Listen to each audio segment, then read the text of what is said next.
ನಮಸ್ಕಾರ, ನಾನು ಸೂರ್ಯನಾರಾಯಣಾಚಾರ್ಯ ಗುರೂಜಿ. ಚಿತ್ರಲೋಕ ಚಾನಲ್ಗೆ ವೆಲ್ಕಮ್. ಸೊ ಈ ಚಾನಲ್ನ ಸಬ್ಸ್ಕ್ರೈಬ್ ಮಾಡ್ಕೊಳ್ಳಿ, ಶೇರ್ ಮಾಡ್ಕೊಳ್ಳಿ, ಲೈಕ್ ಮಾಡಿ.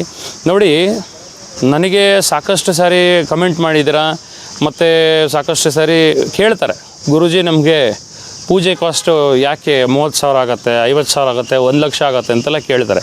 ಸೊ ಜಾತಕದಲ್ಲಿ ನೋಡಿ, ನಿಮಗೆ ಯಾವ ರೀತಿ ದೋಷ ಆಗಿದೆ ಅದಕ್ಕೆ ತಕ್ಕಾಗೆ ಅದ್ರ ಮೇಲೆ ಡಿಪೆಂಡ್ ಆಗಿರುತ್ತೆ.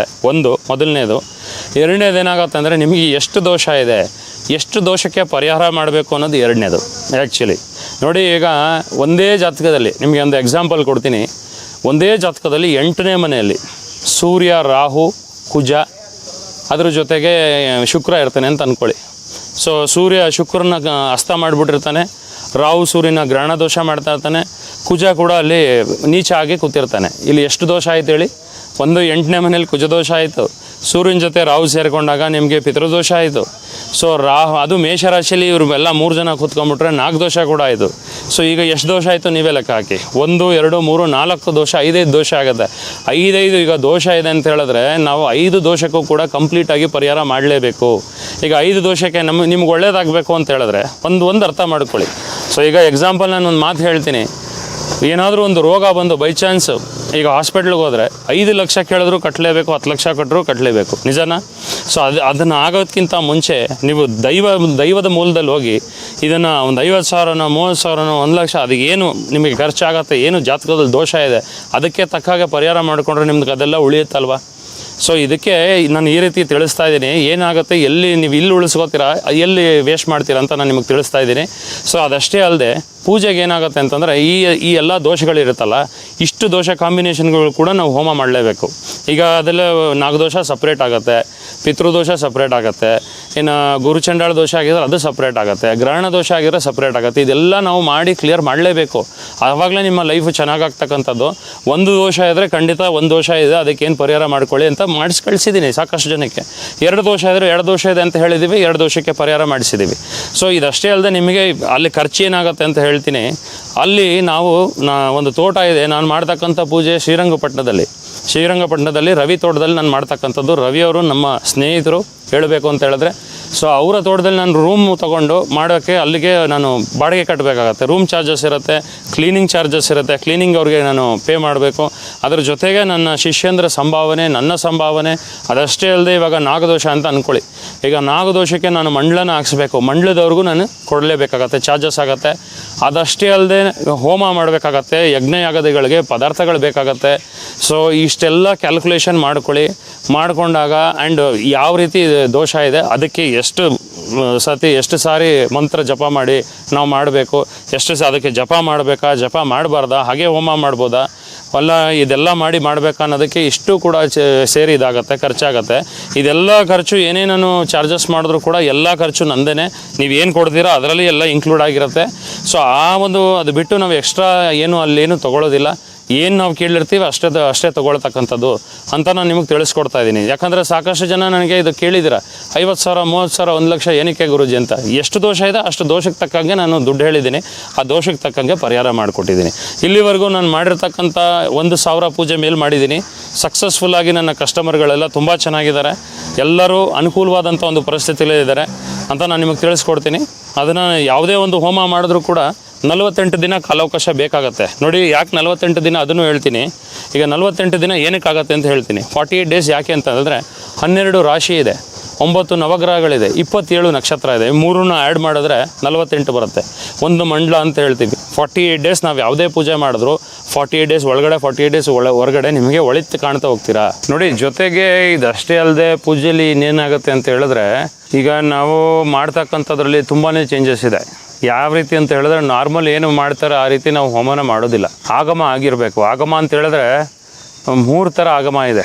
ಒಂದು ವೇದ ಉಪನಿಷತ್ಗಳಲ್ಲಿ, ನಮ್ಮ ಒಂದು ವೇದಿಕೆ ಆಸ್ಟ್ರಾಲಜಿಯಲ್ಲಿ 3 ಥರ ಆಗಮ ಇದೆ. ಒಂದು ಶೈವಾಗಮ ಅಂತ ಇದೆ, ಅಂದರೆ ಶಿವನ ಪದ್ಧತಿಯಲ್ಲಿ ಯಾವ ರೀತಿ ಪೂಜೆ ಮಾಡ್ತೀವೋ ಆ ರೀತಿ ಷೋಡಶ ಉಪಚಾರ ಮಾಡ್ತಕ್ಕಂಥದ್ದು. ಷೋಡಶ ಉಪಚಾರ ಅಂತಂದರೆ ಏನು ಅಂತ ಹೇಳ್ತೀನಿ ನಾನು ನಿಮಗೆ. 16 ರೀತಿ ಸೇವೆ.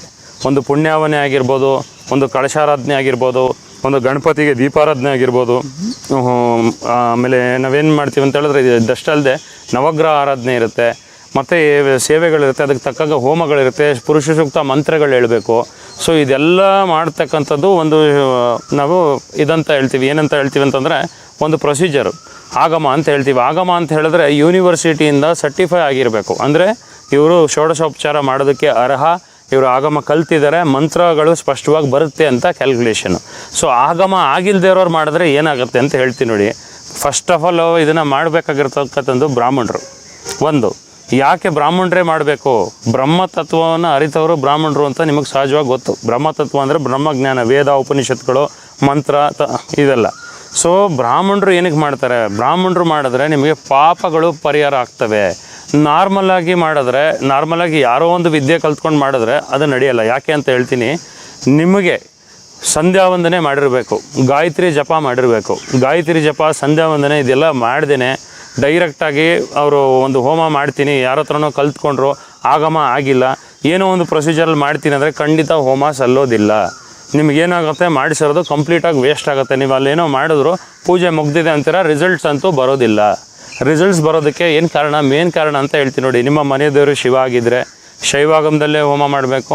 ನಿಮ್ಮ ಮನೆ ದೇವರು ವಿಷ್ಣು ಆಗಿದ್ದರೆ ವೈಷ್ಣವ ಆಗಮದಲ್ಲಿ ಮಾಡಬೇಕು, ಇಲ್ಲ ಪಂಚಕಲರಾತ್ರ ಆಗಮದಲ್ಲಿ ಮಾಡಬೇಕು. ನಿಮ್ಮ ಮನೆ ದೇವರು ಶಕ್ತಿ ಆಗಿದ್ದರೆ, ದುರ್ಗಾದೇವಿ ಹೆಣ್ಣು ದೇವರಾಗಿದ್ದರೆ ಶಕ್ತಿಯ ಆಗಮದಲ್ಲಿ ನಾವು ಪೂಜೆನ ಮಾಡಬೇಕಾಗತ್ತೆ. ಶಕ್ತಿ ಆಗಮದವರೇ ಬಂದು ಮಾಡಬೇಕಾಗತ್ತೆ.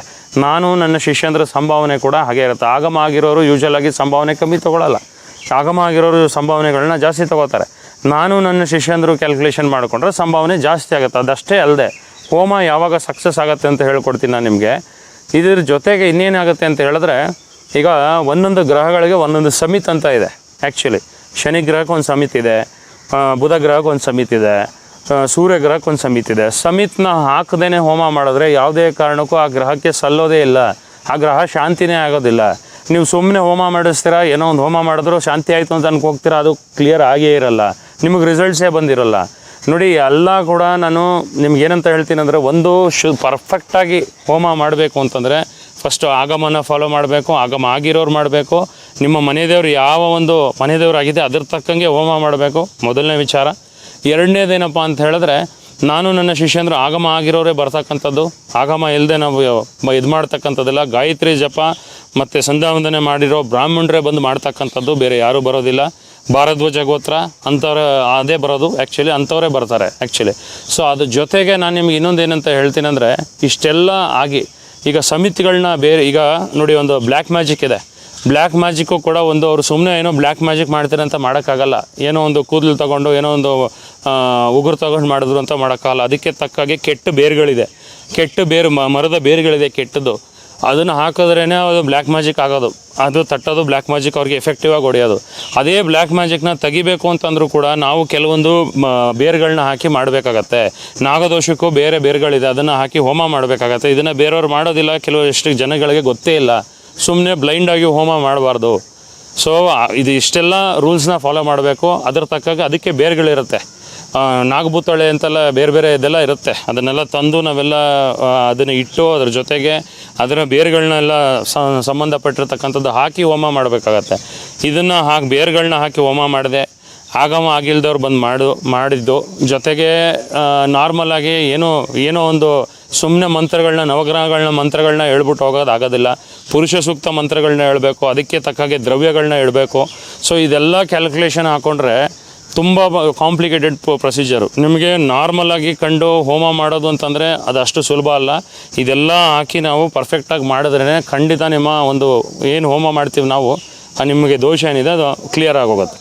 ಸೊ ಇದೆಲ್ಲ ಕ್ಲಿಯರ್ ಆಗಬೇಕು ಅಂದರೆ ನಾವು ಇಷ್ಟೆಲ್ಲ ಪ್ರೊಸೀಜರ್ಲ್ಲಿ ಮಾಡಬೇಕು. ಈಗ ನಾನು ನನ್ನ ಶಿಷ್ಯಂದರು ಬರ್ತೀವಿ ಅಂತ ಹೇಳಿದ್ರು, ನನ್ನ ಶಿಷ್ಯಂದರು ಅಸಿಸ್ಟೆನ್ಸು, ಕೋ ಅಸಿಸ್ಟೆನ್ಸು ಇವರೆಲ್ಲ ಇರ್ತಾರೆ. ಅವರೆಲ್ಲ ಇದ್ದು ಕ್ಲೀನಾಗಿ ನಾವೆಲ್ಲ ಮ್ಯಾನೇಜ್ ಮಾಡ್ಕೊಂಡು ಮಾಡೋದಕ್ಕೆ ಎಷ್ಟು ಕಾಸ್ಟ್ ಆಗುತ್ತೆ ಅಂತ ನಾನು ನಿಮಗೆ ಇದನ್ನು ತಿಳಿಸ್ಕೊಡ್ತೀನಿ. ನೋಡಿ, ಇದಷ್ಟೇ ಅಲ್ಲದೆ ನಾವೇನು ಪದಾರ್ಥ ತಂದಿರ್ತೀವಿ, ಹೂವು, ಹಣ್ಣು, ಹೋಮ ಆಗಲಿ, ಹೋಮದ ಕುಂಡ ಆಗಲಿ, ಏನು ಪದಾರ್ಥ ಒಬ್ಬರಿಗೆ ಮಾಡಿರ್ತೀವೋ ಅದು ಇನ್ನೊಬ್ರಿಗೆ ಮಾಡೋಕ್ಕಾಗೋದಿಲ್ಲ. ನಾವು ಯಾವುದೇ ಕಾರಣಕ್ಕೂ ಯೂಸ್ ಮಾಡೋದಿಲ್ಲ. ಕೆಲವ್ರು ಏನು ಮಾಡ್ತಾರೆ ಅಂತಂದರೆ, ಒಬ್ಬರಿಗೆ ಮಾಡಿರೋವಂಥ ಕಳಶ ಅದರಲ್ಲೇ ಇನ್ನೊಬ್ರಿಗೆ ಮಾಡಿಬಿಡ್ತಾರೆ. ಭಾಳ ದೊಡ್ಡ ತಪ್ಪು. ಅವ್ರಿಗೆ ಇದು ಮಾಡಿರ್ತಕ್ಕಂಥದ್ದೇ ಬೇರೆ, ಆಹ್ವಾನ ಮಾಡ್ತಕ್ಕಂಥ ಮನೆ ದೇವರೇ ಬೇರೆ, ಕ್ಷೇತ್ರ ದೇವತೆಗಳು ಬೇರೆ. ಇವ್ರಿಗೆ ಆಹ್ವಾನ ಮನೆ ದೇವರೇ ಬೇರೆ ಇರುತ್ತೆ, ಇವ್ರ ಕ್ಷೇತ್ರ ದೇವತೆಗಳ ಹೆಣ್ಣು ದೇವರೇ ಬೇರೆ ಇರುತ್ತೆ. ಸೊ ಇದೆಲ್ಲ ಬೇರೆ ಬೇರೆ ಇದ್ದಾಗ ಒಬ್ಬರಿಗೆ ಮಾಡಿರೋದನ್ನ ಇನ್ನೊಬ್ರಿಗೆ ಮಾಡಿದ್ರೆ ಭಾಳ ದೊಡ್ಡ ತಪ್ಪಾಗುತ್ತೆ. ನಾವು ಏನೇ ಮಾಡಿದ್ರು ಹೊಸ್ದಾಗಿ ಮಾಡ್ತೀವಿ, ಏನೇ ಮಾಡಿದ್ರು ಫ್ರೆಶ್ ಆಗಿ ಮಾಡ್ತೀವಿ. ಒಬ್ಬರದು ಇನ್ನೊಬ್ರಿಗೆ ಬಳಸೋದಿಲ್ಲ. ಈ ಒಬ್ಬರದು ಪರ್ಟಿಕ್ಯುಲರ್ಗೆ ಇನ್ನೊಂದು ಹೇಳಬೇಕು ಅಂತಂದರೆ, ಶುಭ ಮಾಡೋರು ಶುಭನೇ ಮಾಡಬೇಕು, ಅಶುಭ ಮಾಡೋರು ಅಶುಭನೇ ಮಾಡಬೇಕು. ಅಂದರೆ ಯಾವ ರೀತಿ ಅಂತ ಹೇಳ್ತೀನಿ, ಅಶುಭ ಅಂತ ಹೇಳಿದ್ರೆ ಸತ್ತಿರೋರಿಗೆ ಕಾರ್ಯ. ಇದು ನಾಗದೋಷ ಆಗಿರಲಿ, ಪಿತೃದೋಷ ಆಗಿರಲಿ, ಯಾವುದೇ ರೀತಿ ಸತ್ತಿರೋರಿಗೆ ಕಾರ್ಯ ಮಾಡ್ತಾರಲ್ಲ, ಅವರು ಶುಭದ ಕಾರ್ಯನ ಮಾಡಬಾರ್ದು. ಭಾಳ ದೊಡ್ಡ ತಪ್ಪಿದು. ಯಾಕೆ ಅಂತ ಹೇಳ್ತೀನಿ. ಆ್ಯಂಡ್ ಇನ್ನೊಂದೇನಪ್ಪ ಅಂತಂದರೆ, ಕೆಲವರು ಒಂದೇ ದಿನ 2 ಪೂಜೆನ ಮಾಡಿಸ್ತಾರೆ. ಬೆಳಗ್ಗೆ ಪಿತೃದೋಷ ಮಾಡಿಸ್ತಾರೆ, ಮಧ್ಯಾಹ್ನ ನವಗ್ರಹ ಶಾಂತಿ, ಕದಲಿ ಪೂಜೆ, ಮದುವೆನೇ ಮಾಡಿಸ್ಬಿಡ್ತಾರೆ. ಇದು ಎಷ್ಟು ಸರಿ ಅಂತ ಅಂದ್ಕೊಂಡಿದ್ದೀರಾ ನೀವು? ಖಂಡಿತ ನೀವು ಮಾಡಿರೋದು 1 ರೂಪಾಯಿನೂ ಕೆಲ್ಸಕ್ಕೆ ಬರೋಲ್ಲ. ಯಾಕೆ ಅಂತ ತಿಳಿಸ್ತೀನಿ. ಯಾಕೆ ಕೆಲ್ಸಕ್ಕೆ ಬರೋಲ್ಲ ಅಂತಂದರೆ, ಬೆಳಿಗ್ಗೆ ಅಶುಭ ಮಾಡಿಸಿದ್ದೀರಾ, ಸಂಜೆ ಮಧ್ಯಾಹ್ನ ಶುಭ ಮಾಡಿಸ್ತಾ ಇದ್ದೀರಾ. ಅದು ಒಂದೇ ರೂಮಲ್ಲಿ, ಅದು ಅಂಟಿರುತ್ತೆ ಪಿತೃದೋಷ. ಅದರಲ್ಲೇ ಶುಭ ಮಾಡಿಬಿಟ್ರೆ ಖಂಡಿತ ಫಲಗಳು ಬಂದ್ಬಿಡುತ್ತೆ ಅಂತ ಅಂದ್ಕೊಂಡಿದ್ದೀರಾ? ಖಂಡಿತ ಬರೋಲ್ಲ. ಯಾಕೆ ಬರೋಲ್ಲ ಅಂತ ಹೇಳಿದ್ರೆ, ಅಶುಭನ ಮಾಡಿದಾಗ ಶುಭನ ಮಾಡಲೇಬಾರ್ದು, ಆ ದಿನವೇ ಮಾಡಬಾರ್ದು. ನಾನು ಯಾವುದೇ ಕಾರಣಕ್ಕೂ 2 ಅಶುಭ ಒಂದೇ ದಿನ ಮಾಡೋದೇ ಇಲ್ಲ ಒಬ್ರದ್ದು. ಆ್ಯಕ್ಚುಲಿ ಅಶುಭನೇ ಬೇರೆ ಒಂದಿನ. ಇವತ್ತು ಅಶುಭ ಮಾಡಿದ್ರೆ ಇವತ್ತು ಶುಭ ಮಾಡಿದ್ರೆ ನಾಳೆ ಅಶುಭ ಮಾಡಬೇಕು, ಇವತ್ತು ಅಶುಭ ಮಾಡಿದ್ರೆ ನಾಳೆ ಶುಭ ಮಾಡಬೇಕು. ಅದು ಕೂಡ ಫಸ್ಟ್ ಅಶುಭ ಮಾಡ್ಕೋಬೇಕು ಒಂದು ದಿನ ಸಪ್ರೇಟಾಗಿ, ಆಮೇಲೆ ಶುಭ ಮಾಡಬೇಕು. ಆ್ಯಕ್ಚುಲಿ ಇದೆಲ್ಲ ರೂಲ್ಸ್ ಇದೆ. ಇದೆಲ್ಲ ರೂಲ್ಸ್ನ ಫಾಲೋ ಮಾಡದೆ ಡೈರೆಕ್ಟಾಗಿ ನಾವು ಒಂದು ಹೋಮ ಪೂಜೆ ಮಾಡ್ತೀವಿ, ಏನೋ ಮಾಡಿಸ್ತಾ ಇದ್ದೀವಿ, ನಾವು ದುಡ್ಡು ಕೊಡ್ತೀವಿ, ನೀವೇನೋ ದುಡ್ಡು ಕೊಡ್ತೀರಾ ನಂಬಿಕೆ ಮೇಲೆ, ನಾನೇನೋ ಹೋಮ ಮಾಡಿಸ್ತಾ ಇದ್ದೀನಿ ಅಂತಲ್ಲ, ಖಂಡಿತ ಅಲ್ಲ. ಪ್ರೊಸೀಜರ್ ಏನಿದೆ, ಏನು ಪ್ರೊಸೀಜರ್ನ ಫಾಲೋ ಮಾಡಬೇಕು. ಈಗ ಎಲ್ಲದಕ್ಕೂ ರೂಲ್ಸ್ ಆ್ಯಂಡ್ ರೆಗ್ಯುಲೇಷನ್ ಇದೆ. ಒಂದು ಕೋರ್ಟಲ್ಲಾಗಲಿ, ಒಂದು ಪೊಲೀಸ್ ಸ್ಟೇಷನ್ ಆಗಲಿ, ಎಲ್ಲದರಲ್ಲೂ ರೂಲ್ಸ್ ಆ್ಯಂಡ್ ರೆಗ್ಯುಲೇಷನ್ಸ್ ಇದೆ. ಅದೇ ರೀತಿ ಇಲ್ಲೂ ಕೂಡ ರೂಲ್ಸ್ ಇದೆ, ಡಿಸಿಪ್ಲಿನ್ ಇದೆ. ಇದಕ್ಕೆ ರೂಲ್ಸ್ನ ಬ್ರೇಕ್ ಮಾಡಿ ನಾವು ಮಾಡಿದ್ರೆ ಯಾವುದೂ ಸಲ್ಲೋದಿಲ್ಲ, ನಿಮ್ಗೆ ಯಾವುದೂ ಪ್ರಾಪರಾಗಿ ಸಿಗೋದಿಲ್ಲ. ಇದನ್ನೇನು ಮಾಡಬೇಕು, ಪದ್ಧತಿ ಪ್ರಕಾರ ಮಾಡಬೇಕು. ಖಂಡಿತವಾಗ ನಿಮ್ಗೆ ಒಳ್ಳೇದಾಗತ್ತೆ. ನಾವು ಯಾವ ಒಂದು ಪೂಜೆ ಪದಾರ್ಥಗಳನ್ನೂ ಒಬ್ರದ್ದು ಇನ್ನೊಬ್ರಿಗೆ ಹಾಕೋದಿಲ್ಲ. ಎಲ್ಲ ಫ್ರೆಶ್ ಆಗಿ ಮಾಡ್ತೀವಿ, ಕ್ಲೀನಾಗಿ ಮಾಡ್ತೀವಿ. ಆ್ಯಂಡ್ ನಿಮಗೆ ಎಕ್ಸ್ಪ್ಲೇನ್ ಮಾಡಿಬಿಟ್ಟು ಮಾಡ್ತೀವಿ. ಪ್ರತಿಯೊಂದು ಇದನ್ನು ಏನಕ್ಕೆ ಮಾಡ್ತೀವಿ, ಇದನ್ನು ಏನಕ್ಕೆ ಮಾಡ್ತೀವಿ, ಪುಣ್ಯವನ್ನೇ ಏನಕ್ಕೆ ಮಾಡ್ತೀವಿ, ಹೋಮ ಏನಕ್ಕೆ ಮಾಡ್ತೀವಿ, ಮಂಡಲ ಆರಾಧನೆ ಏನಕ್ಕೆ ಮಾಡ್ತೀವಿ, ಇದನ್ನೆಲ್ಲ ಎಕ್ಸ್ಪ್ಲೇನ್ ಮಾಡಿ ಮಾಡಬೇಕಾಗಿರ್ತಕ್ಕಂಥದ್ದು. ನಿಮಗೆ ಪೂಜೆ ಅಂತಂದ್ರೇನು ಗೊತ್ತಿರಲ್ಲ. ಸೊ ಇದನ್ನೆಲ್ಲ ಎಕ್ಸ್ಪ್ಲೇನ್ ಮಾಡಿದಾಗ ನಿಮ್ಗೆ ಅರ್ಥ ಆಗುತ್ತೆ ನಾವು ಏನಕ್ಕೆ ಮಾಡ್ತಾಯಿದ್ದೀವಿ. ಅದರಲ್ಲಿ ಶ್ರದ್ಧೆ ಕೂಡ ಇಡಬೇಕು. ನೀವೇನೋ ದುಡ್ಡು ಕೊಡ್ತಿದ್ದೀರಾ, ಏನೋ ಮಾಡ್ತಾರೆ, ನಮ್ಮ ದೋಷ ಆಗ್ಬಿಡುತ್ತೆ ಅಂತಲ್ಲ, ನಿಮ್ಮಲ್ಲಿ ಶ್ರದ್ಧೆ ಕೂಡ ಇರಬೇಕು ಹೋಮ ಮಾಡಿಸ್ಬೇಕಾದ್ರೆ. ಸೊ ಇದೆಷ್ಟೆಲ್ಲ ಇದಾಗತ್ತೆ. ಇದಕ್ಕೆ ತಕ್ಕ ಹಾಗೆ ನಾವು ಮಾಡಿಕೊಡ್ಬೇಕಾಗತ್ತೆ. ಹೋಮ ಪೂಜೆ ಅನ್ನೋದು ಅಷ್ಟು ಈಸಿ ಮಾತಲ್ಲ. ಇದನ್ನೆಲ್ಲ ಇನ್ಕ್ಲೂಡ್ ಮಾಡಿ ಮಾಡಬೇಕಾಗತ್ತೆ ಅಂತ ನಾನು ನಿಮಗೆ ತಿಳಿಸ್ಕೊಡ್ತೀನಿ.